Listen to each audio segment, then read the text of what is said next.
En los incendios forestales hay un culpable del que nadie habla. Hace unas semanas los incendios forestales coparon otra vez los titulares y todo el mundo se puso a hablar de cambio climático. Pero hay otro gran villano, el efecto borde. ¿Qué es esa vaina? Tranquilo, pesquisa le cuenta. Primero tenemos que hablar de un fenómeno relacionado con la deforestación y el cambio en el uso del suelo, la fragmentación, que ocurre cuando se pierde la continuidad de un ecosistema. Imagine que construyen una avenida en medio de la cancha de fútbol de su barrio. Sigue existiendo la cancha, pero dividida en dos parches en los que seguramente no se podrá jugar un partido como antes. Algo así le pasa a los bosques nativos cada vez que se deforesta para construir vías, ciudades, hacer cultivo, ganadería, etc. Cuando esto ocurre, no solo se fragmentan los grandes bosques en parches más pequeños, sino que también hay una pérdida de área total de ese ecosistema natural y, por consiguiente, en el hábitat de las especies. Es aquí cuando aparece el gran villano de nuestra historia, el efecto borde. Tal como su nombre lo indica, es un fenómeno que se da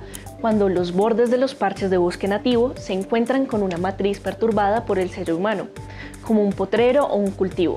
Resulta que los organismos que viven en el interior de un parche de bosque nativo no son iguales a los que viven en su periferia, pues en ambos lugares existen condiciones ambientales distintas. Por ejemplo, los bordes de los bosques están más expuestos a la radiación solar y al viento, y en algunos casos a agroquímicos utilizados en los cultivos. Su temperatura es mayor y su humedad menor, así que es de esperar que allí solo vivan especies adaptadas a estas condiciones. ¿Y todo esto qué tiene que ver con los incendios? Bueno, todos los bosques tienen un borde, solo que en condiciones naturales la transición entre una cobertura y la otra casi siempre es gradual, pero cuando se talan los bosques nativos se crea un borde abrupto en el que las especies de interior, acostumbradas a un ambiente más fresco y más oscuro, quedan expuestas al sol y al viento del borde. Como es de esperarse, las especies se estresan. Usted también se estresaría si le tumbaran la pared de su cuarto, ¿no? Algunas plantas sobreviven al estrés, otras no.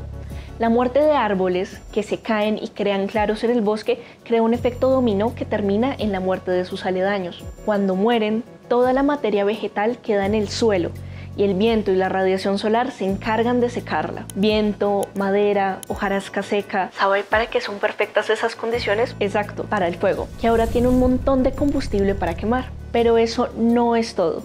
Las nuevas condiciones son perfectas para que otras plantas no deseadas colonicen el área. Algunas son especies invasoras que fueron traídas desde lugares donde los incendios hacen parte de la dinámica de los ecosistemas naturales, cosa que no pasa en la mayoría de bosques colombianos. Un ejemplo es el retamo espinoso, una de las plantas más invasoras del mundo, que tiene semillas que se activan y germinan con el fuego, incluso 30 años después de ser implantadas en el suelo. Otras son especies nativas que cuentan con características más inflamables que las demás y se regeneran con mayor efectividad. La pérdida de bosques y los incendios tienen una relación tóxica, pues a más incendios, mayor fragmentación y mayor efecto de borde. Como explica la profesora javeriana Tania González, experta en ecología del fuego, para que haya un incendio se necesitan 3 condiciones: oxígeno, combustible y una fuente de ignición que ponga el fuego en marcha.